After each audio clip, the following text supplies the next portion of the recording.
Hello and welcome to filler form. So कैसे सब लोग, आई होप सब ठीक होंगे, सब बढ़िया होंगे। So good afternoon everyone. So welcome in today's class. My name is Mudassir Amin. I am presenting here MCQ series regarding paper 1 UGC NET JRF. Okay, so आज का जो एमसीक्यू सीरीज रहेगा वो रहेगा unit 9 people development and environment पे। Okay, so आप अपने friends के साथ इस वीडियो को ज़्यादा से ज़्यादा शेयर करो, ठीक है। यस, सो देखते हैं हमारा टारगेट क्या रहता है। हमारा टारगेट रहता है top 20 MCQs daily on paper 1 teaching and research aptitude at 2 PM। हमारा मिशन क्या है, यूजीसी नेट जेआरएफ को क्रैक करना। Okay, yes, good afternoon everyone. So join कर लो, मतलब सब इस क्लास में। ओके, सो आप इसको मिस मत कीजिए।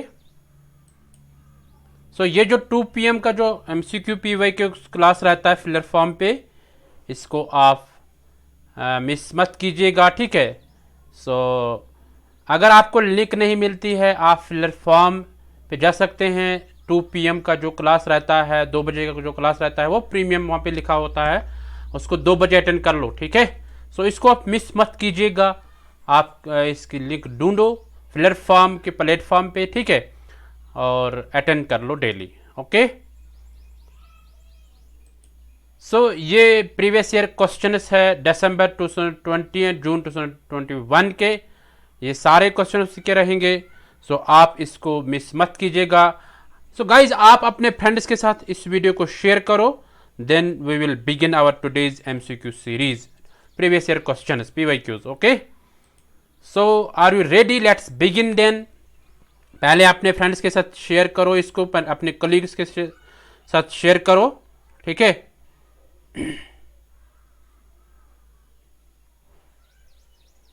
हाँ, सब शेयर करो।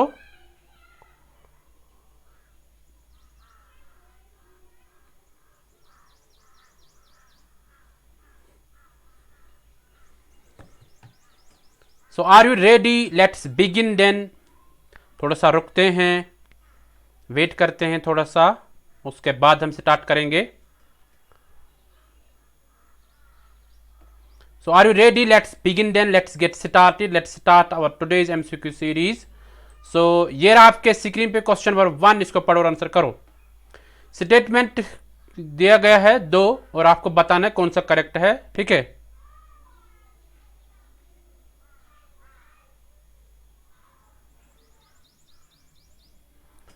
स्टेटमेंट 1 है wind farms are generally set up on exposed hill tops और कोस्ट्स इन रिमोट एरियाज, ठीक है। स्टेटमेंट सेकंड क्या कहता है, wind velocities are study in these remote locations, ठीक है। आपको यहाँ पे बताना है कि यानी जो स्टेटमेंट फर्स्ट ए पार्ट क्या है, statement first is and statement second are correct. Both statement B है, both statement first and statement second are incorrect. C है, statement first is correct but statement second is incorrect. D, statement first is incorrect but statement second is correct, ठीक है। तो आपको बताना, पहले इसको पढ़ो अच्छे से फिर आंसर करो। क्या कह रहा है question, wind farms are generally set up on exposed hill tops और कोस्ट्स इन रिमोट एरियाज। यानी जो विंड फार्म्स वो मतलब मैक्सिमम बनाते हैं कहाँ पे, मतलब हिल टॉप्स पे बनाते हैं या कोस्टल एरियाज पे बनाते हैं, ठीक है। हाँ, सो ये क्यों बनाते हैं, मतलब हम स्टेटमेंट सेकंड में कहते हैं कि जो विंड वेलोसिटी होती है रिमोट लोकेशंस में, देहाती गाँव में या देहाती इलाकों में, ठीक है, तो वो स्टडी होती है, ठीक है, यानी उसकी इंटेंसिटी ज़्यादा नहीं रहती है। सो आपको बताना है कि या ये करेक्ट है दोनों या एक ही करेक्ट है, वो आप बताओ। ओके, सब आंसर करो, वेरी गुड। समूह का आंसर आना चाहिए, बहुत अच्छा, तुरंत आंसर करो।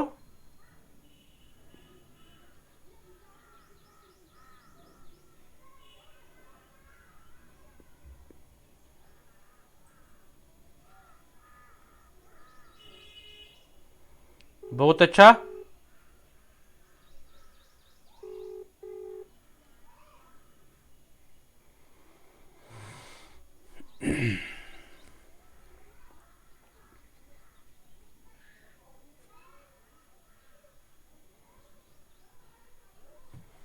Very good.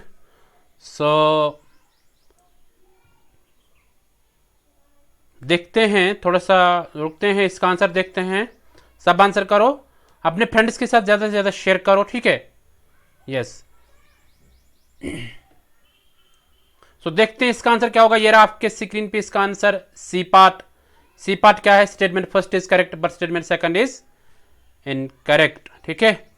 क्या कह रहा है कि यानी जो स्टेटमेंट फर्स्ट है वो करेक्ट है, यानी विंड फार्म्स जो मतलब वो ज़्यादातर बनाते हैं हिल टॉप्स पे, ठीक है। हाँ, मतलब पहाड़ी इलाकों में ज़्यादा बनाते हैं, ठीक है, यानी ऊपरी ऊपरी हिस्से पे बनाते हैं, ठीक है, और कोस्टल एरियाज में भी बनाते हैं, ठीक है, इन मतलब रिमोट लोकेशंस पे, ठीक है। सो वहाँ पे मतलब इनकी इनकी इसकी जो विंड की मतलब जो विंड की वेलोसिटी होती है ना, विंड की जो रफ्तार होती है वो ज़्यादा मतलब धीमी नहीं होती है, ठीक है।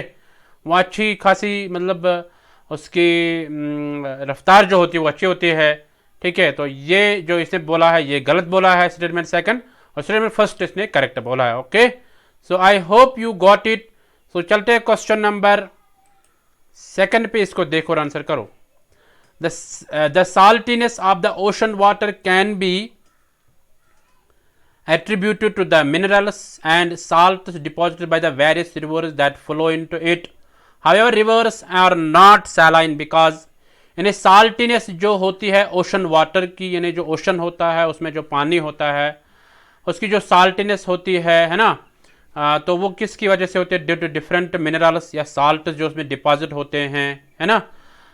जो डिफरेंट रिवर्स फ्लो होते हैं, डिफरेंट रिवर्स आते हैं वो किस में जाते हैं, ओशन में, उसकी वजह से होते हैं। डिफरेंट रिवर्स में डिफरेंट मिनरल्स होते हैं, ठीक है। However rivers are not saline because कि रिवर्स जो होते हैं उनमें जो पानी होता है वो नमकीन नहीं होता है, ठीक है। क्यों नहीं होता है वो आपको बताना है। A salts get precipitated at the bottom, okay. Salt जो है उसको वो प्रेसिपिटेट हुआ होता है बॉटम में। Be salts are absorbed by the plants into it, या साल्ट्स एब्जॉर्ब करते हैं, है ना। साल्ट्स को एब्जॉर्ब किया जाता है थ्रू प्लांट्स जो उसमें होते हैं ओशन में। इसी तरह river water is replenished by the rain, या रिवर वाटर यानी जो रिवर वाटर जो होता है कि उसमें ज़्यादा मतलब रेन की वजह से होता है, ठीक है। हाँ, मतलब रेन आती है डायरेक्ट रिवर्स में जाती है तो उसकी वजह से थोड़े से मिनरल ज़्यादा जाते हैं उसमें। तो इस तरह डी क्या कहते हैं, muds of the river न्यूट्रलाइजेज the salt, यानी जो रिवर में वो मड होती है ना, हाँ, तो मिट्टी जाती है उसमें, वो पार्टिकल जाते हैं तो उसकी वजह से वो साल्टी बन जाता है, ठीक है। सो आप बताओ इसका एक्चुअल आंसर क्या आएगा। ओके, सो रुकते हैं, देखते हैं सबों का आंसर आना चाहिए। Very good.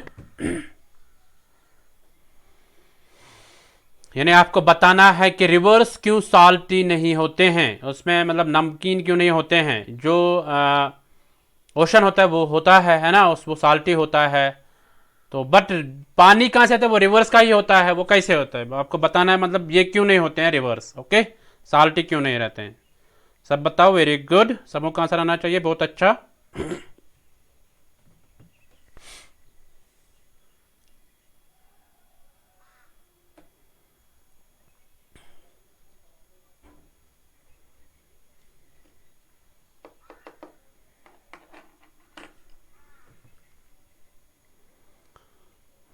चलो सब आंसर करो, क्वेश्चन को अच्छे से पढ़ लो और आंसर कर लो सब।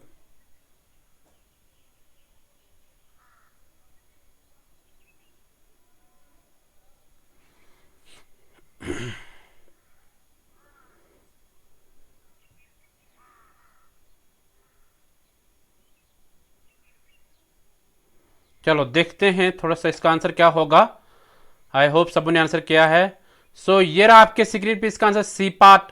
सी पार्ट क्या है कि river water is replenished by the rain, यानी जो रिवर वाटर जो होता है उसमें ज़्यादा मतलब रेन की मतलब रेन यानी रेन होती है, यानी बारिश होती है ज़्यादा, ठीक है। यानी उसमें भरा हुआ होता है ज़्यादा बारिश की मतलब जो बारिश से पानी आता है वही भरा आता है रिवर वाटर में, ठीक है। So that becomes the reason that rivers are not saline, okay. So rivers जो है रिवर्स इसलिए मतलब साल्टी नहीं रहते हैं, ओके। सो आप ये ध्यान में रखना कि उसमें ज़्यादा मतलब रेन होती है, ठीक है। मतलब ये भरी हुई होती है, रेप्लेनिश्ड मीन्स भरी हुई, रिवर वाटर जो होती है वो भरी हुई होती है, किससे? रेन से। ओके, सो आप इसको ध्यान में रखना, दोबारा इसको गलत नहीं करना। Okay, so I hope you got it. So चलते हैं क्वेश्चन नंबर 3 पे, इसको देखो और आंसर करो।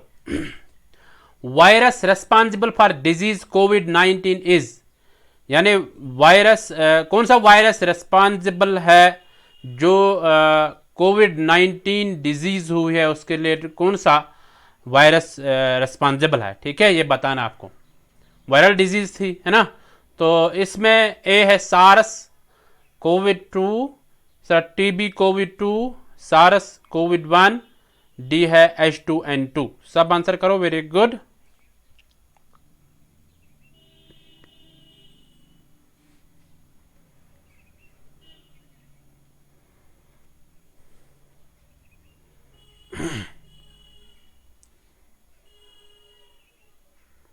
सबों का आंसर आना चाहिए, बहुत अच्छा।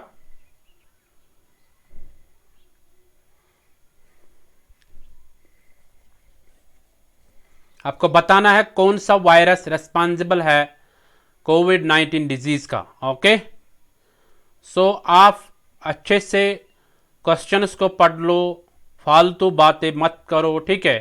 कुछ लोग फालतू बातें करते हैं बिटवीन द क्लास, ठीक है। सो इसलिए आपको क्या करना है, आपको अच्छे से क्वेश्चन को पढ़ना है, फिर इसका आंसर करना है अच्छे से। ओके, तो ध्यान से पढ़ो क्वेश्चन को, ठीक है, कोई प्रॉब्लम नहीं होनी चाहिए।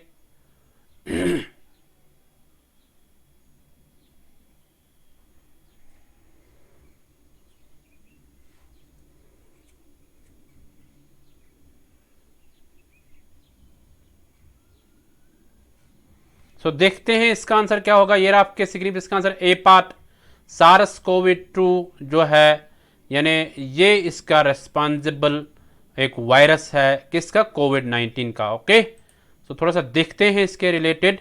ह्यूमन डिजीज जो प्रिपेयर्डनेस एंड रिस्पॉन्स जो था, जिसमें WHO वर्ल्ड हेल्थ ऑर्गेनाइजेशन का रोल था कि ठीक है, वही इसको देख रेख करते हैं।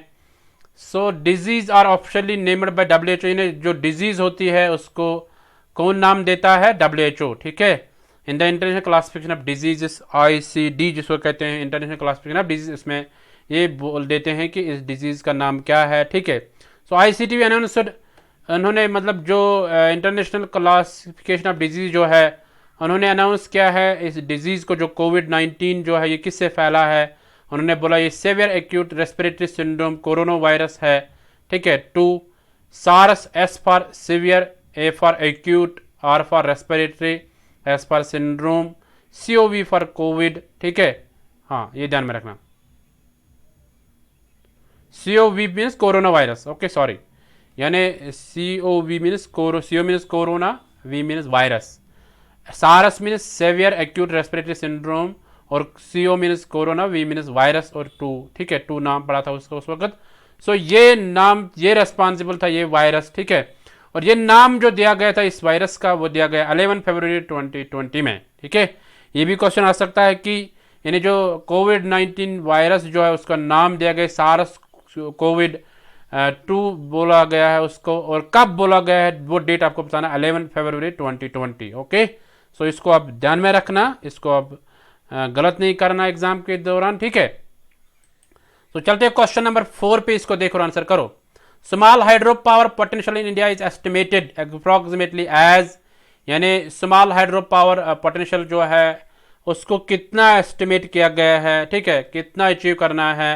सो आपको बताना, यहाँ पे ए है 60 मेगावाट, बी है 100 मेगावाट, सी है 10 गीगावाट, डी है 20 गीगावाट। आप सब आंसर करो, वेरी गुड।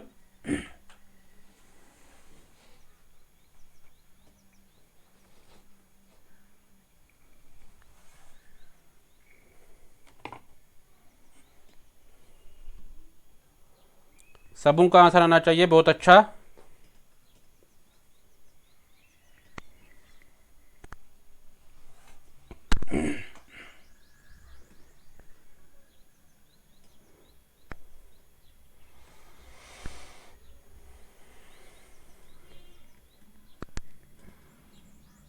यानी आपको बताना है कि स्मॉल हाइड्रो पावर पोटेंशियल जो है ना, हाँ, तो वो कितना है अप्रॉक्सीमेटली आपको बताना है।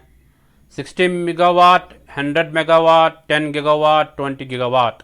सब आंसर करो, वेरी गुड। सबों का आंसर आना चाहिए, बहुत अच्छा।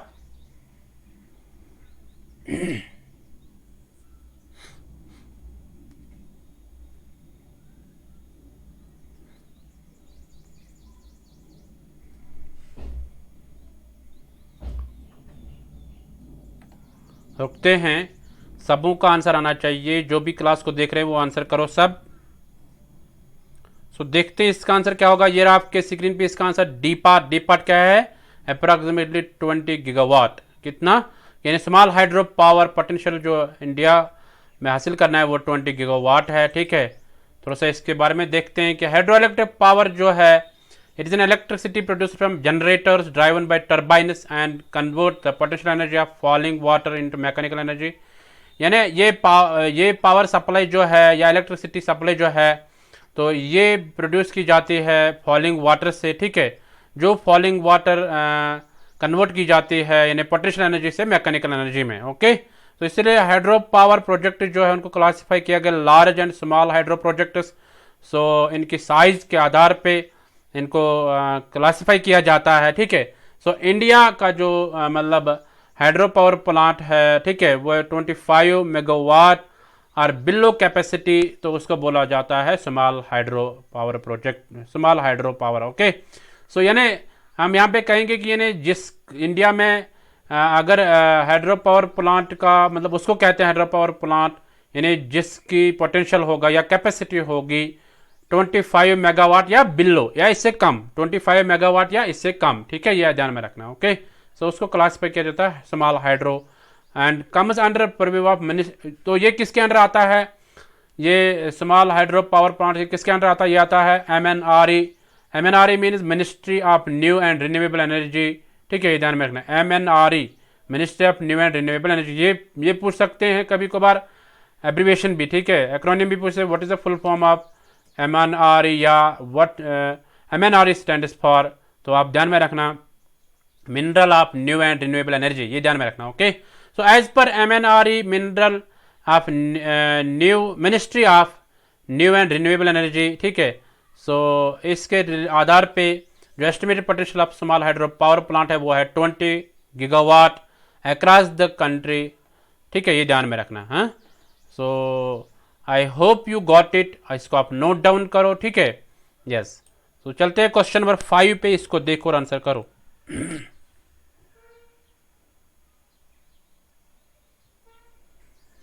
Wheezing is the most relevant health effect in case of the air pollutant. यानी वीजिंग किस एयर पोल्यूटेंट से होती है? ठीक है, ये एक health effect, relevant health effect है। तो ये किस की वजह से होती है वीजिंग? ए है ओजोन, बी है कार्बन मोनोऑक्साइड, सी है नाइट्रोजन डाइऑक्साइड, डी है सल्फर डाइऑक्साइड। आप सब आंसर करो, वेरी गुड। जैसे अस्थमा होता है वैसे वीजिंग भी है। ठीक है, ये एक मतलब डिजीज है, यानी ब्रीदिंग की डिजीज है। ठीक है, हाँ, एक साउंड जैसे जब ब्रीद लेते हैं तो साउंड मतलब जो साउंड आते हैं ना, ब्रीद की साउंड जब लेते हैं, ठीक है, तो वो एक विस्लिंग साउंड जैसी आती है, दैट इज वीजिंग। ठीक है, मैं दोबारा बताऊंगा वीजिंग क्या होता है। वीजिंग एक डिजीज है, ये मतलब अगर एयर पोल्यूट होगा तो उसकी वजह से होता है। अब बताना है किस पोल्यूटेंट की वजह से होता है। अब क्या होती है वीजिंग? जैसे अस्थमा होती है वैसे वीजिंग भी होती है, बट वीजिंग में क्या होती है कि इन्हें जब सांस लेते हैं या सांस छोड़ते हैं तो एक वो विस्लिंग साउंड आती है। ओके, यस, या रैटलिंग साउंड हम बोलेंगे, वो भी आती है उसमें, ये ध्यान में रखना।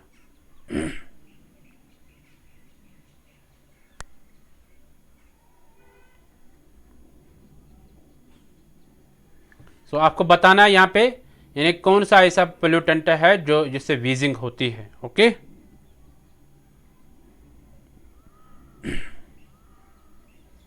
जैसे अस्थमा में डिफिकल्टी होती है मतलब सांस लेने में, उसी तरह वीजिंग भी में डिफिकल्टी होती है और वो विस्लिंग सा ऐसी साउंड आती है, ये ध्यान में रखना।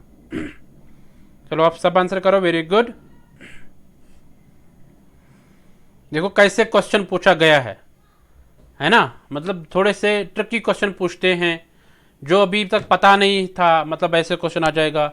अब के बार पता नहीं कैसे कैसे क्वेश्चन आ जाएंगे, अगर डिफरेंट सेशंस में एग्जाम हुआ तब डिफरेंट टाइप के क्वेश्चन आ जाएंगे।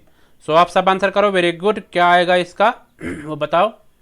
तो देखते हैं इसका आंसर क्या होगा। ये रहा आपके स्क्रीन पे इसका answer, D part sulphur dioxide. क्या आएगा, सल्फर डाइऑक्साइड से होता है वीजिंग, यानी जो विस्लिंग साउंड जैसी जब सांस लेते हैं या छोड़ते हैं तो विस्लिंग साउंड जैसी आती है, तो वो किसकी वजह से होता है वो बीमारी, वो होती है सल्फर डाइऑक्साइड की वजह से। Okay, so I hope you got it. चलते हैं क्वेश्चन नंबर 6 पे, इसको देखो और आंसर करो। असर्शन ए असर्शन रीजन टाइप का क्वेश्चन है। देखो कितने असर्शन रीजन के टाइप क्वेश्चन आते हैं, ठीक है। मतलब बार मतलब अगर एनवायरमेंट में से 5 क्वेश्चन आते हैं तो 3 क्वेश्चन असर्शन रीजन के होते हैं, ठीक है। हाँ, सो असर्शन रीजन क्या क्या है, देयर हैज, असर्शन क्या है, there has to be an integrated approach to achieve the targets of sustainable development goals. यानी एक इंटीग्रेटेड अप्रोच होना चाहिए कि जिससे हम सस्टेनेबल डेवलपमेंट गोल्स को अचीव कर लेंगे, ठीक है। तो इस तरह रीजन क्या रहता है, many of the SDGs are interconnected. Reason कहते हैं ये कि यानी जो एसडीजीज है, सस्टेनेबल डेवलपमेंट गोल्स है, वो आपस में इंटरकनेक्टेड है, ठीक है। हाँ, अब आपको क्या करना है, अब आपको यहाँ पे आंसर बताना है। ए है, both A and R correct and R is the correct explanation of A, यानी दोनों करेक्ट है, ए और आर भी, ठीक है। असर्शन और रीजन भी, बट जो रीजन है वो करेक्ट एक्सप्लेनेशन है किसका, असर्शन का। बी क्या कहता है, both A and R correct but R is not the correct explanation of A. So C क्या है, A is correct but R is not correct. D क्या है, A is not correct but R is correct. सब answer करो, very good, सबों का answer आना चाहिए, बहुत अच्छा।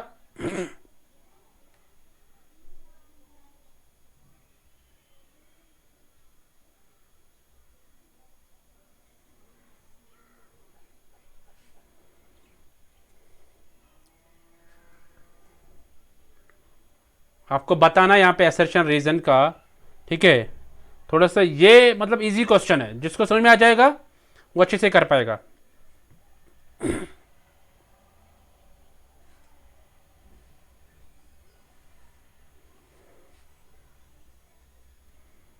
सो देखते हैं इसका आंसर क्या होगा, है ना, ज्यादा टाइम हो गया है।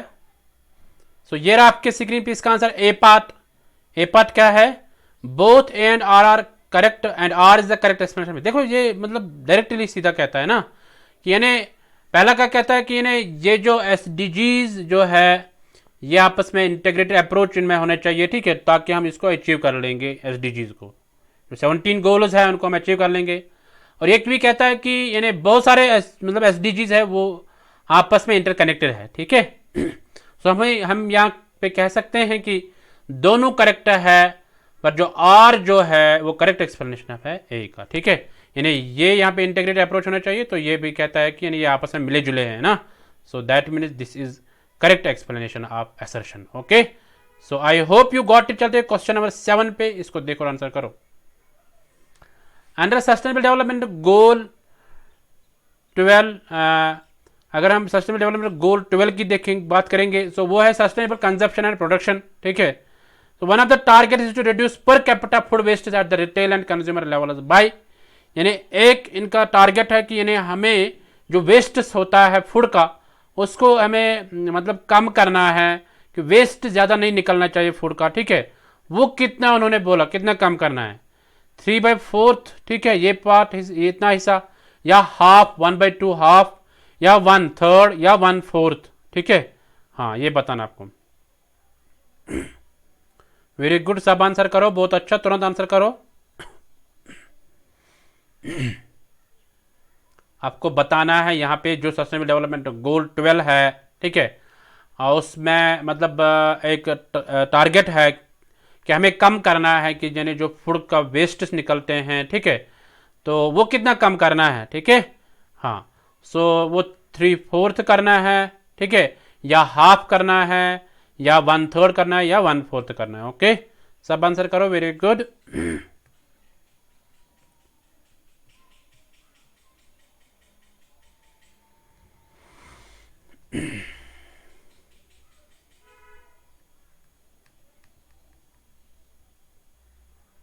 थोड़ा सा रुकते हैं, देखते हैं किस किस का राइट आंसर होगा, है ना। हाँ, सो आप एक काम कर लो, आप नोट डाउन कर लो अच्छे से, ठीक है। आपके पास टाइम भी है, आजकल मैं ज़्यादा टाइम देता हूँ आपको, है ना। सो आप इसमें एक्सपर्ट बन जाओगे, है ना। पेपर 1 में आपको एक्सपर्ट बनना है। Okay, yes. सो देखते हैं इसका आंसर क्या होगा। ये रहा आपके स्क्रीन पे इसका आंसर, बी पार्ट हाफ कहता है ना, कि यानी हाफ हमें कम, यानी कम करना है वेस्ट, यानी फूड वेस्ट जो निकलता है उसमें से मतलब हाफ ही निकलना चाहिए, हमें हाफ उसको कम करना है। ठीक है, ये ध्यान में रखना, कि ज़्यादा वेस्ट नहीं निकलना चाहिए। ये मतलब एक मोटिव है, ये एक टारगेट फुलफिल करना है according to the SDG goal number 12। Okay, so ये ध्यान में रखना आप। तो चलते हैं क्वेश्चन नंबर 8 पे, इसको पढ़ो और आंसर करो। The National Water Mission under Climate Action Plan of Government of India seeks to improve water use efficiency by, एक वाटर मिशन है। देखो अभी पहले क्वेश्चन को समझो, बाद में आप आंसर करो। नेशनल वाटर मिशन है जो किसके अंडर आता है, क्लाइमेट एक्शन प्लान के अंडर। ठीक है, जो गवर्नमेंट ऑफ इंडिया ने बनाए हैं क्लाइमेट एक्शन प्लान, तो उसके अंडर आता है एक नेशनल वाटर मिशन। ठीक है, तो उन्होंने बोला कि नहीं हमें वाटर की एफिशिएंसी जो है बढ़ानी है, यानी वाटर अच्छा चाहिए, हमें उसको इम्प्रूव करना है। तो वो कितना कितना परसेंट इंप्रूव करना है ये बताना आपको। ए है 10%, बी है 20%, सी है 30%, डी है 50%। आप सब आंसर करो, वेरी गुड। यानी वाटर की एफिशिएंसी हमें बढ़ानी है, वाटर हमें प्योर होना चाहिए। ठीक है, हाँ, उसकी क्वालिटी को बढ़ाना है, उसको इम्प्रूव करना है, तो वो कितना बढ़ाना है। ओके, ये आपको बताना है। सब आंसर करो, वेरी गुड। आप क्वेश्चन को अच्छे से देखो, अगर आपने अभी भी पढ़ा नहीं है कोई बात नहीं, आप इसको पढ़ लो। ठीक है, देख के नेक्स्ट टाइम अगर ऐसा क्वेश्चन आ जाएगा तो इसको आप अच्छे से आंसर कर सकते हैं। ओके,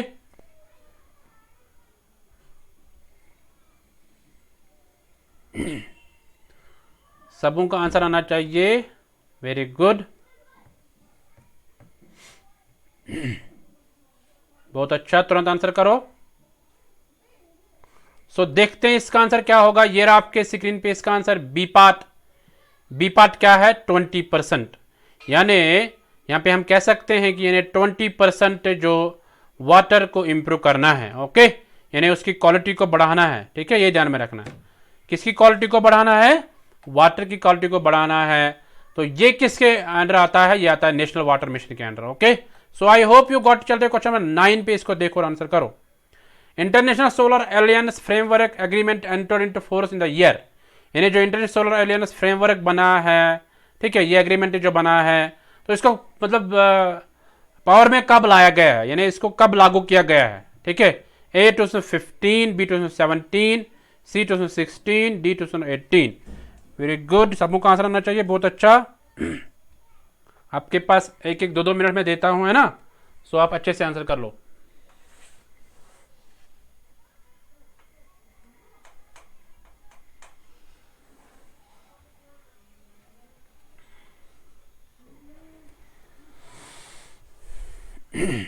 यस, सब आंसर करो, वेरी गुड।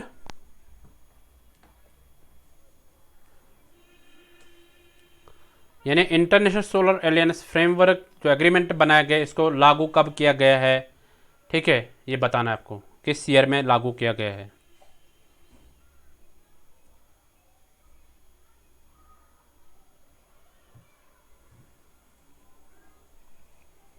चलो सब आंसर करो, वेरी गुड।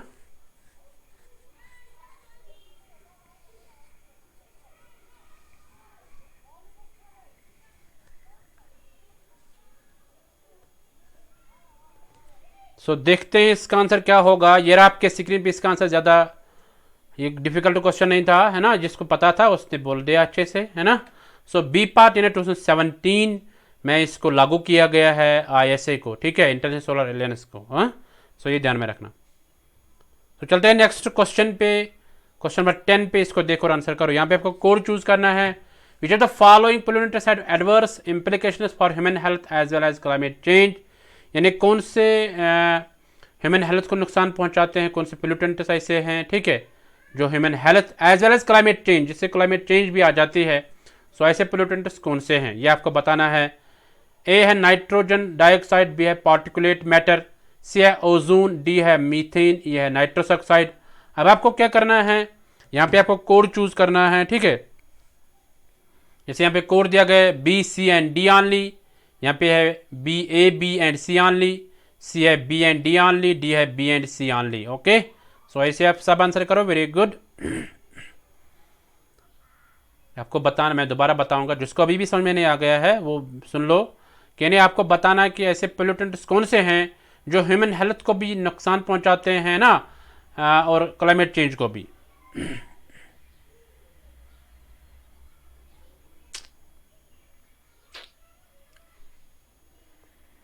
क्लाइमेट में चेंज जो होती है उसको भी मतलब इफेक्ट करते हैं, ठीक है। एडवर्स इम्प्लीकेशन रहते हैं उसके लिए भी और ह्यूमन हेल्थ के भी लिए, दोनों के लिए भी, ठीक है। सो आप सब आंसर करो। वेरी गुड, सबों का आंसर आना चाहिए, बहुत अच्छा।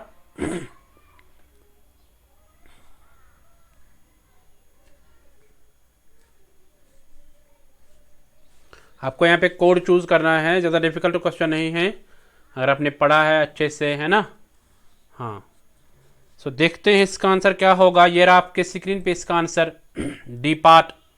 डी पार्ट क्या कह रहा है कि यानी जो बी एंड सी है, यानी वो दोनों को नुकसान, यानी इसके इफेक्ट पड़ता है दोनों पे, ह्यूमन हेल्थ पे भी और क्लाइमेट चेंज पे भी। कौन सा है? B and C. बी है पार्टिकुलेट मैटर, ठीक है, पार्टिकुलेट मैटर है PM 2.5।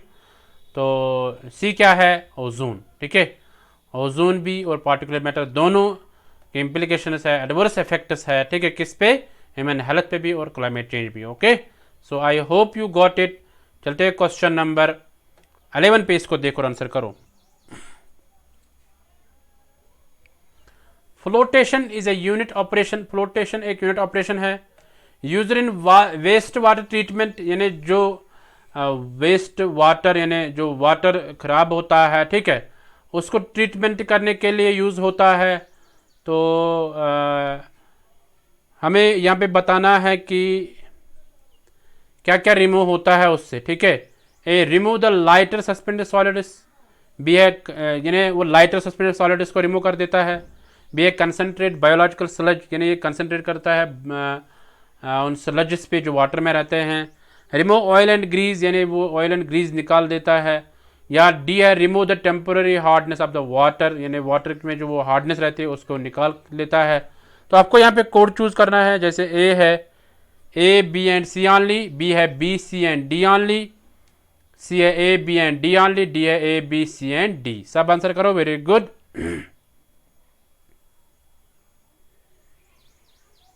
समूह का आंसर आना चाहिए, बहुत अच्छा, तुरंत आंसर करो सब।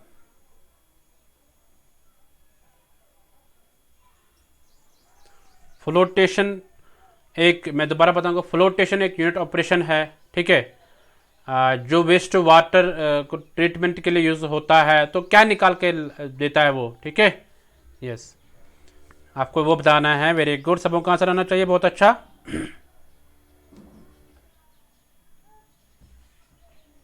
तो देखते हैं इसका आंसर क्या होगा। ये रहा आपके स्क्रीन पे इसका answer. A part, A B and C only, यानी तीन है, पहले तीन ए बी एंड सी।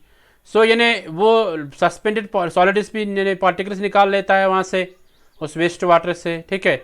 इसी तरह वो कंसनट्रेट करता है बायोलॉजिकल स्लज पे, इस तरह रिमूव करता है oil and Greaves.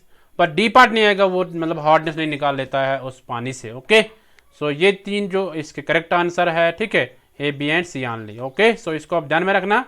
Next time ऐसे भी क्वेश्चन पूछ सकते हैं। Flotation is a unit operation used in waste water treatment and which of the following is not the resultant, ठीक है। तो वहां पे आएगा D, remove the temporary hardness of the water, ठीक है। अगर हो सकता है which of the following is the resultant, तो अब ये तीन हो सकते हैं, ठीक है, ये तीन आ जाएंगे। Okay, so I hope you got it. चलते क्वेश्चन नंबर 12 पे, इसको देखो और आंसर करो। अंडर सस्टेनेबल डेवलपमेंट गोल 3, अगर हम SDG गोल 3 जो है उसकी बात करेंगे, गुड हेल्थ एंड वेलबींग जो है, यानी बाई 2030 तक उसको अचीव करना है। The premature mortality from non communicable disease to be reduced by, यानी जो मॉर्टेलिटी रेट यानी डेथ रेट जो है वो जो होती है किन से? नॉन कम्युनिकेबल डिजीज से, तो वो कितना कम करना है, ठीक है। ए है 75%, बी है 60%, डी है सी है 50%, डी है 40%। सब आंसर करो। यानी ए 75%, बी 60%, सी 50%, डी 40%। आप सब आंसर करो। Very good.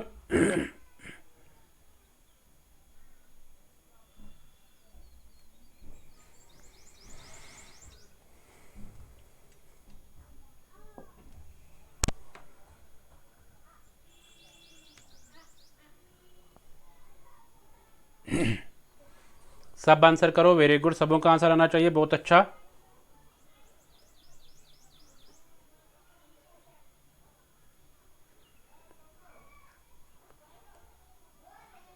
आपको बताना है कि यानी जो सस्टेनेबल डेवलपमेंट गोल 3 है उसके आधार पे जो नॉन कम्युनिकेबल डिजीज जो होती है इन्हें उनकी वजह से जो डेथ रेट होती है, जो लोग मरते हैं उसकी वजह से, तो वो कम करना है। वो कितना कम करना है, कितने % कम करना है, ये बताना आपको।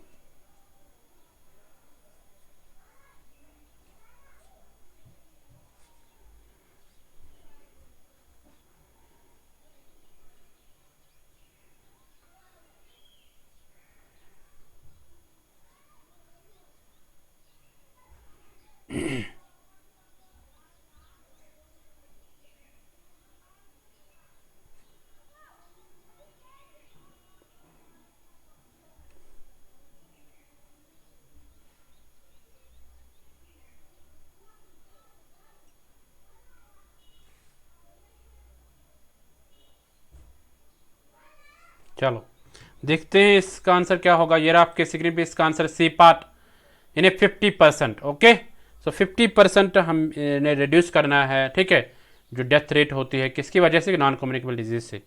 कम्युनिकेबल डिजीज वो होते हैं जो मतलब फैलते हैं एक मतलब जगह से दूसरी जगह तक, या एक इंसान से दूसरे इंसान तक वो फैलते हैं।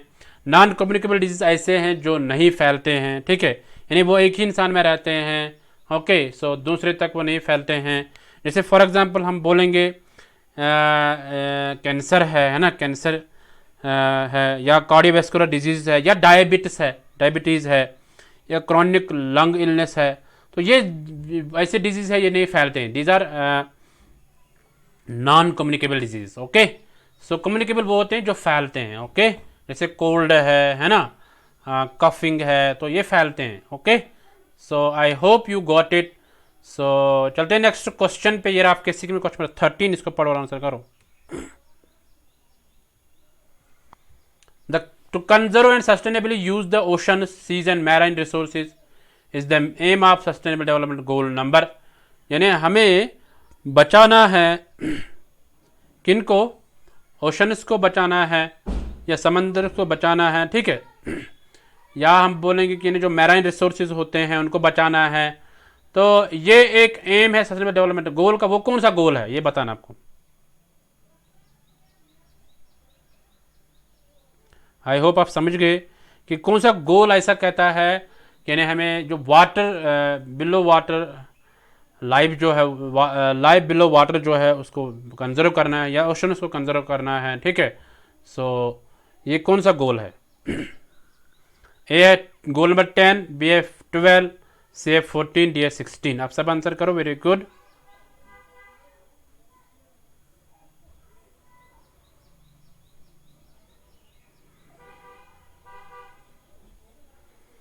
सबों का आंसर आना चाहिए, बहुत अच्छा।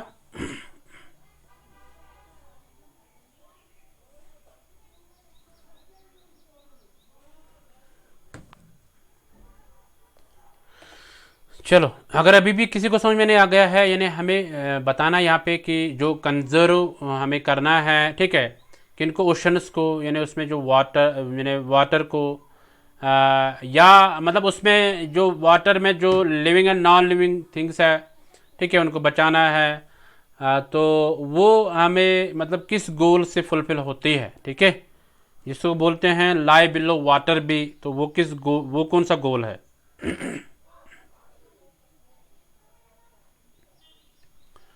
तो चलते हैं, देखते हैं इसका आंसर क्या होगा। थोड़ा सा रुकते हैं। तो ये रहा इस आपके स्क्रीन पे इसका आंसर, सी पार्ट 14, गोल 14 जो है ना।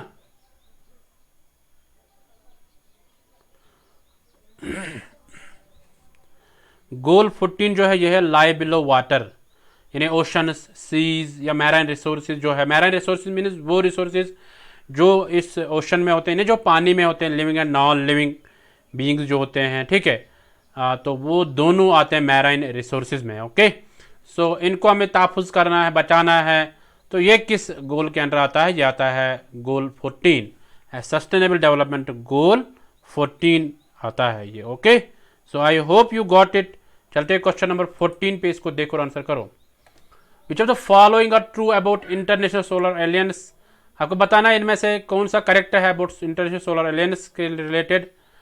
ए है it is headquarter is in Washington DC, ठीक है। बी है it is a joint initiative of France and India. C है most of the participating countries are in southern hemisphere. D क्या है देयर आर 121 सिग्नेटरी कंट्रीज। ए है mostly sunshine countries are participants in this. So आपको यहाँ से code choose करना है, जैसे ए है A B D and E, B है B D and E, C है A B and C only, D है B C D and E. Okay, so आपको यहाँ पे कोड चूज करके आंसर करना है। वेरी गुड, सबों का आंसर आना चाहिए, बहुत अच्छा। आपको बताना है यहाँ पे कौन कौन सा स्टेटमेंट ट्रू है अबाउट किसके रिलेटेड, ISA के रिलेटेड, इंटरनेशनल सोलर एलियंस जो बनाया गया है, ठीक है। तो उसके रिलेटेड आपको बताना है कौन कौन सा करेक्ट है। सब आंसर करो, वेरी गुड।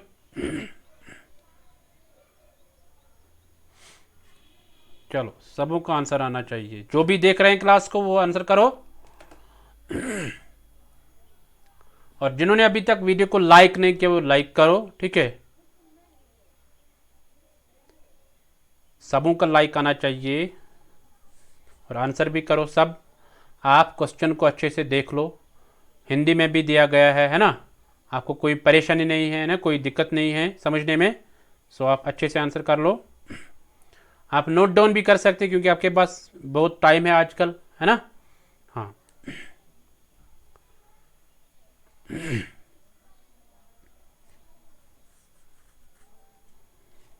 सो देखते हैं इसका आंसर क्या होगा। ये रहा आपके स्क्रीन पे इसका answer B part. B part क्या है, बी डी एंड ई है, यानी बी है it is a joint initiative of France and India, यानी इंडिया और फ्रांस का एक इनिशिएटिव है ये ISA इंटरनेशनल सोलर एलियंस। और कौन सा है इसमें, डी है देयर आर 121 सिग्नेटरी कंट्रीज, यानी इसमें कितने कंट्रीज ने भाग ले लिया है इसमें, मतलब 121 कंट्रीज जिन्होंने साइन किया है, ठीक है इस पे। इस तरह ई क्या है, mostly sunshine countries are participants in this, यानी सनशाइन कंट्रीज इसमें आते हैं, ठीक है। हाँ, so I hope you got it. चलते क्वेश्चन नंबर 15 पे, इसको देखो और आंसर करो। क्या है question number 15, which among the following goals adopted by the UN member states in 2015 is related to SDG 4। यानी आपको बताना यहाँ पे इनमें से कौन सा गोल ऐसा है जो यूनाइटेड नेशंस मेंबर स्टेट्स ने एक्सेप्ट कर लिया है 2015 में, जो सस्टेनेबल डेवलपमेंट गोल 4 के रिलेटेड है, ठीक है। ए है good health and wellbeing, B है क्वालिटी एजुकेशन, सी है पॉवर्टी एलिविएशन, डी है इंडस्ट्री इनोवेशन एंड इंफ्रास्ट्रक्चर। आपको हिंदी में भी दिया गया है क्वेश्चन, आप इसको पढ़ लो और आंसर कर लो।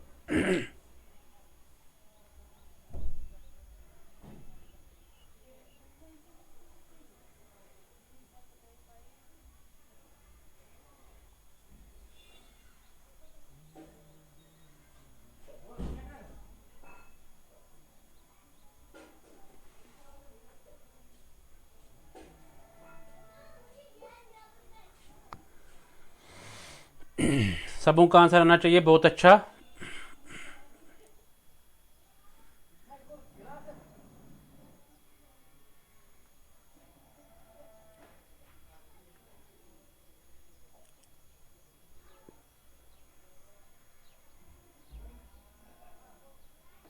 सो देखते हैं इसका आंसर क्या होगा। ये रहा आपके स्क्रीन पे इसका answer B part. B part क्या है, क्वालिटी एजुकेशन, यानी गोल 4 जो है ना, जो SDG 4 के रिलेटेड है। तो यहाँ पे क्वालिटी एजुकेशन आता है उसमें, ठीक है, कि यानी हर एक को एजुकेशन पहुँचनी चाहिए, और वो भी क्वालिटी वाली एजुकेशन, यानी अच्छी एजुकेशन उसको पहुँचनी है, ठीक है। हाँ, so I hope you got it, इसको आप देख लो अच्छे से, ठीक है। सो चलते क्वेश्चन नंबर 16 पे, इसको देखो आंसर करो। देखो कितने डीपली क्वेश्चन होते हैं। स्टेटमेंट है यहाँ पे, स्टेटमेंट फर्स्ट क्या है, noise pollution has an adverse impact on hearing ability as well as psychological wellbeing of a person. यानी नॉइज पोल्यूशन, जब नॉइज होता है ज़्यादा तो उसमें इफेक्ट पड़ता है यानी सुनने में भी, और साइकोलॉजिकल वेलबींग यानी सोचने में, यानी दिमाग पे भी असर पड़ता है। ओके, तो इस तरह स्टेटमेंट सेकंड क्या कहता है, human perception of noise level is linear. तो ये जो मतलब नॉइज़ को मतलब इस पे सोचना, इन्हें देखना कि ये नॉइज़ कितने हैं। तो ये लेवल जो नॉइज़ लेवल है ये लीनियर बनती है, ठीक है। हाँ,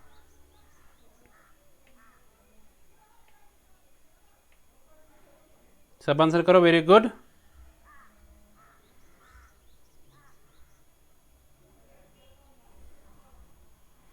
human perception of noise level is linear, यानी अगर नॉइज लेवल डायरेक्ट होगी यानी किसी की तरफ, तब मतलब हो सकता है कि यानी उसमें इफेक्ट पड़ जाएगा। ओके, ये स्टेटमेंट फर्स्ट कहता है कि नॉइज पोल्यूशन से एक इफेक्ट पड़ता है, यानी सोचने में भी और मतलब सुनने में भी, ठीक है, दोनों पे, साइकोलॉजी भी और साइकोलॉजिकल भी और हियरिंग भी। दूसरा कहता है कि यानी ये जो नॉइज लेवल अगर वो लीनियर होगी, ठीक है, जब ये लीनियर होगी तब ये इंसान पे असर करता है। Linear means directly towards the person. Okay,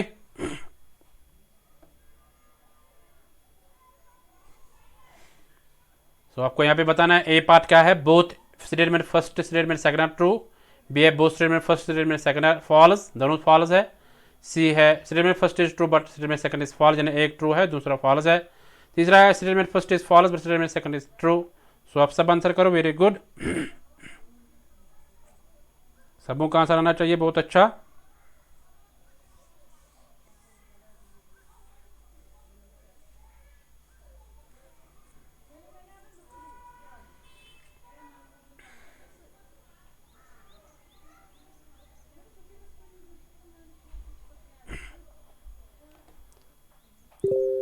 चलो सब आंसर करो।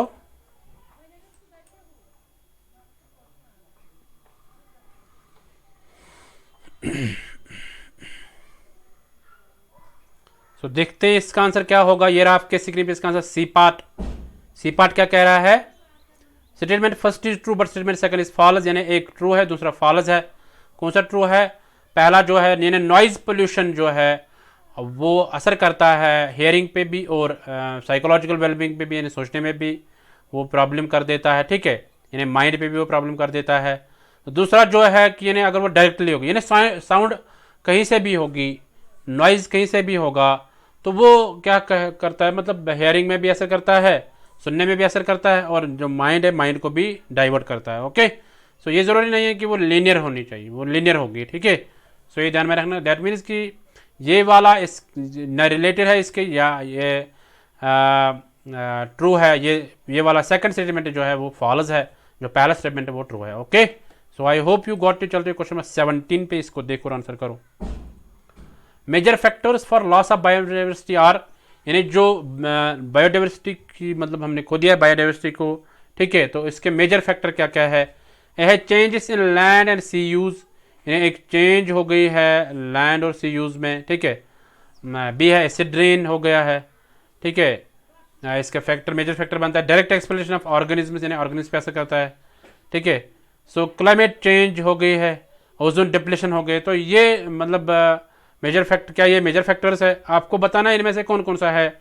यहाँ पे कोड दिए गए हैं, ए है C D and E only, B है A C and D only, C है B C and D only, D है A B C and D. आप सब आंसर करो, वेरी गुड। सबों का आंसर आना चाहिए, बहुत अच्छा।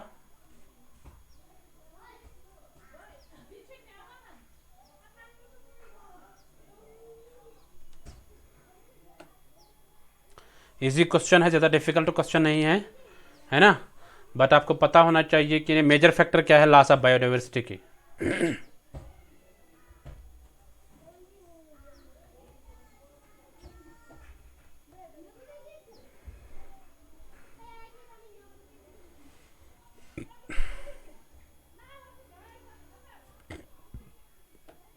सो देखते हैं इसका आंसर क्या होगा। ये रहा आपके स्क्रीन पे इसका answer B part. B part क्या है, A C and D only. ये change in land and sea use, तो ये एक मेजर फैक्टर है लॉस ऑफ बायोडाइवर्सिटी का, यानी लैंड और सी यूज का चेंज, उसमें चेंज आ गई है। नो सॉरी, ये नहीं है, हाँ ए है, ए वाला है ये, और है सी। सी क्या है, डायरेक्ट एक्सप्रेशन ऑर्गेनिज्म, ऑर्गेनिज्म में डायरेक्ट असर पड़ा है, ठीक है। जो भी living non living organism, living organism में उन पर असर पड़ा है, ठीक है, ये ध्यान में रखना। डी है क्लाइमेट चेंज हो गई है, यानी लॉस ऑफ बायोडाइवर्सिटी का मेजर फैक्टर है कि यानी क्लाइमेट चेंज हो गई है। Okay, so A, C and D ये तीनों इसके correct answer, correct major factors है। ठीक है, अब अगर क्वेश्चन ऐसे भी हो सकता है, which are the following are not the major factors for loss of biodiversity, तो यहाँ पे आएगा एसिड रेन, ठीक है, ओजोन डिप्लीशन, ये दो नहीं आएंगे। ओके, बाकी आ जाएंगे।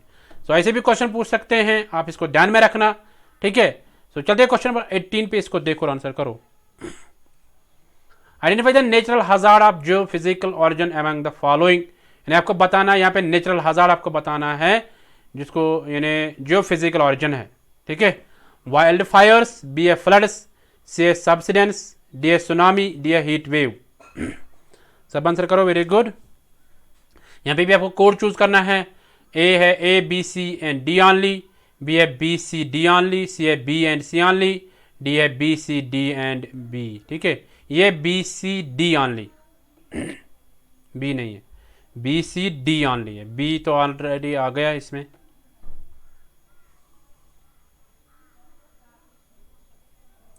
सब आंसर करो, वेरी गुड, सबों का आंसर आना चाहिए।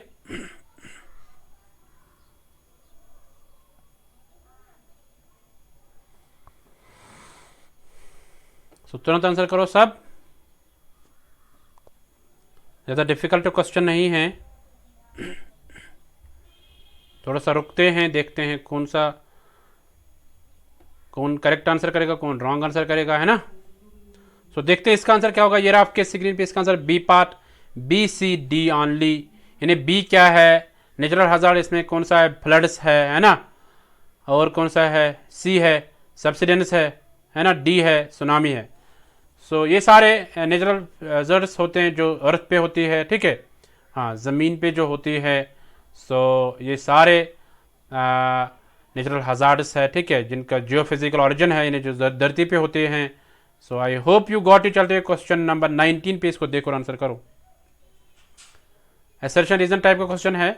Lockdown in 2020 in India was imposed under the disaster management act, यानी लॉकडाउन जो किया गया है 2020 में, वो मतलब उसको संभाला है किसने, डिजास्टर मैनेजमेंट एक्ट ने। क्या उन्होंने लागू किया है वो लॉकडाउन करना है। रीजन क्या कहता है कि कोविड-19 is the first pan India biological disaster being handled under the disaster management act. क्या कोविड-19 पहली वो डिजीज है जो पूरे इंडिया में डिजास्टर इन्होंने हैंडल किया है, डिजास्टर मैनेजमेंट एक्ट ने हैंडल किया है। उन्होंने उसको अच्छे से मतलब संभाला है कि यानी उन्हीं को दे दिया गया है, डिजास्टर मैनेजमेंट जो है उन्हीं को दिया गया है कि ये जो डिपार्टमेंट है कि आप इसको मतलब हैंडल कर लो। ठीक है, सो इसी एक्ट के अंडर इसको हैंडल किया गया है। ठीक है, क्या ये पहली डिजीज़ वो है। सो यहाँ पे आपको बताना है क्या ये दोनों या एसेशन फॉल्स है या ट्रू है, रीज़न ट्रू है। बी है A is true but R is false, C है दोनों ट्रू है, जो रीज़न है वो करेक्ट एक्सप्लेनेशन ऑफ एसेशन का। डी है both and R true but R is not the correct explanation of A, यानी दोनों ट्रू है मगर जो और जो है वो करेक्ट एक्सप्लेनेशन नहीं है ए का। Okay, so I hope you got it. इसको आप आंसर कर लो, सबों का आंसर आना चाहिए, बहुत अच्छा। तुरंत आंसर करो सब।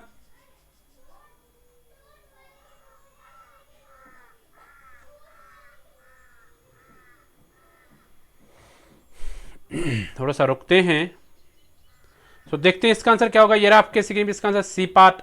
सी पार्ट क्या है, both and R true and R is the correct explanation of A, यानी दोनों करेक्ट है और जो रीजन है वो करेक्ट एक्सप्लेनेशन है किसका, असर्शन का। ओके, सो ये ध्यान में रखना आप, जरूरी है कि यानी जो लॉकडाउन जो वो डिजास्टर मैनेजमेंट डिपार्टमेंट ने हैंडल किया है। ठीक है, तो ये पहली वो डिजीज है जो डिजास्टर मैनेजमेंट एक्ट के अंडर आ गई है। ठीक है, ये ध्यान में रखना, और ये इंडिया की बात कर रहा है यहाँ पे। तो चलते क्वेश्चन नंबर 20 पे, इसको देखो और आंसर करो। क्या है क्वेश्चन नंबर 20?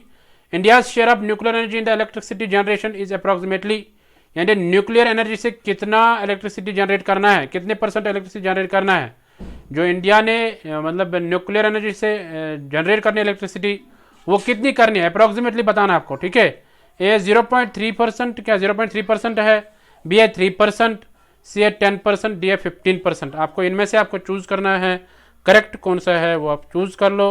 अगर आपने पढ़ा होगा तो आप अच्छे से चूज कर सकते हैं, अगर नहीं पढ़ा है अभी भी तो इसको ध्यान में रखना। ठीक है, हाँ, नेक्स्ट टाइम गलत नहीं होना चाहिए। तो सब आंसर करो, वेरी गुड।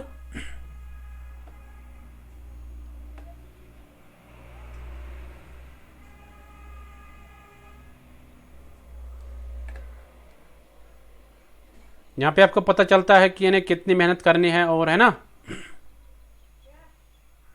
तो देखते हैं इसका आंसर क्या होगा। ये आपके स्क्रीन पे इसका आंसर बी पार्ट 3%, ठीक है। यानी न्यूक्लियर एनर्जी वो उसे इलेक्ट्रिसिटी हासिल करनी है कितनी, अप्रोक्सीमेटली 3%। थोड़ा सा देखते हैं इसके बारे में। न्यूक्लियर पावर जो है ये एक 5th लार्जेस्ट सोर्स है इलेक्ट्रिसिटी का इंडिया में, after coal, gas and hydro electricity, ठीक है। और विंड पावर के बाद में पहले नंबर पे आता है कोल, उसके बाद गैस, उसके बाद हाइड्रो इलेक्ट्रिसिटी, उसके बाद विंड पावर, तो उसके बाद आता है न्यूक्लियर पावर। ओके, सो ये 5th लार्जेस्ट सोर्स है इलेक्ट्रिसिटी का इंडिया में। सो ये ध्यान में रखना। तो ये भी क्वेश्चन पूछ सकते हैं ना, इसका नंबर कौन सा है न्यूक्लियर एनर्जी का। इस तरह as of November 2020 India has 22 nuclear reactor. अगर 22 की यानी 2020 की बात करेंगे तो इन 22 न्यूक्लियर रिएक्टर्स थे इन ऑपरेशन, ठीक है, इंडिया को। इन 7 न्यूक्लियर पावर प्लांट, यानी 7 न्यूक्लियर पावर प्लांट्स में थे 22 न्यूक्लियर रिएक्टर्स। सो इनमें टोटल इंस्टॉलर थे 7380 मेगावाट। न्यूक्लियर पावर जो प्रोड्यूस किया जाता है वो टोटल है 43 terawatt hour per hour. 43 terawatt per hour. T means tera, W means watt, H means hour per hour, ठीक है, इन 2021। सो अगर हम बात करेंगे कि यानी 3.11% है टोटल, वहाँ पे 3% ही दिया गया था, वहाँ पे 3.11 नहीं दिया गया था। अगर कभी कभार 3% और 3.11% अगर होगा तो आपको ये चूज करें 3.11। अगर अप्रॉक्सीमेटली वहाँ पे दिया गया था, यानी क्वेश्चन में क्या बोला गया था, आपको अप्रॉक्सीमेटली बताना है, तो वो 3% ही आएगा। ओके, तो ध्यान में रखना ये। सो 3% यानी इसका कंट्रीब्यूशन है न्यूक्लियर पावर का, ठीक है। सो इलेक्ट्रिसिटी जनरेट करने में, सो यानी वो कितना हो गया, वो हो गया 1382 टेरावाट आवर। सो 10 मोर रिएक्टर्स यानी आते हैं जो कंस्ट्रक्शन में हैं, ठीक है, जिनसे इलेक्ट्रिसिटी जनरेट होगी। कितनी इलेक्ट्रिसिटी जनरेट होगी, वो होगी 8000 मेगावाट। ओके, सो ये आप ध्यान में रखना। आई होप यू गॉट इट। तो गाइस ये थे टॉप 20 MCQs जो PYQs जो पिछले 2020-2021 मर्जर जो साइकिल हुआ था उसमें पूछे गए हैं, ठीक है। सो इसको आप नोट डाउन भी कर सकते हैं, ठीक है। आप नोट्स को कैसे डाउनलोड करोगे, आप इस वेबसाइट पे जाओ, वहाँ से आप नोट्स को डाउनलोड कर सकते हैं, ठीक है। सो आप अपना फीडबैक दे दीजिए कि कैसा रहा आपको फीडबैक, ये आपका ये जो MCQ सीरीज़ है ये कैसा रहा है, तो आप अपना फीडबैक दे दीजिए, ठीक है। सो ये 2 PM का जो MCQ क्लास PYQs क्लास रहता है, सो इसको आप मिस मत कीजिएगा। अगर आपने इसको मिस किया तो आपने बहुत कुछ खो दिया फिर, है ना। सो आपका कोई प्रश्न होगा, कोई क्वेश्चन होगा, उसको आप लिख लो, उसको हम अटेंड कर लेंगे, ठीक है, एड्रेस कर लेंगे। सो मिलते हैं गाइज नेक्स्ट MCQ सीरीज में। तब तक के लिए tata, bye bye, take care everyone. आप रिविजन करते रहो, ठीक है। PYQs जिसने अभी भी नहीं देखे हैं प्रीवियस ईयर क्वेश्चंस, आप डिस्क्रिप्शन में जाओ, वहाँ पे भी है, आप देख सकते हैं उनको, ठीक है। सो मिलते हैं नेक्स्ट MCQ सीरीज में। तब तक के लिए बाय बाय, टेक केयर।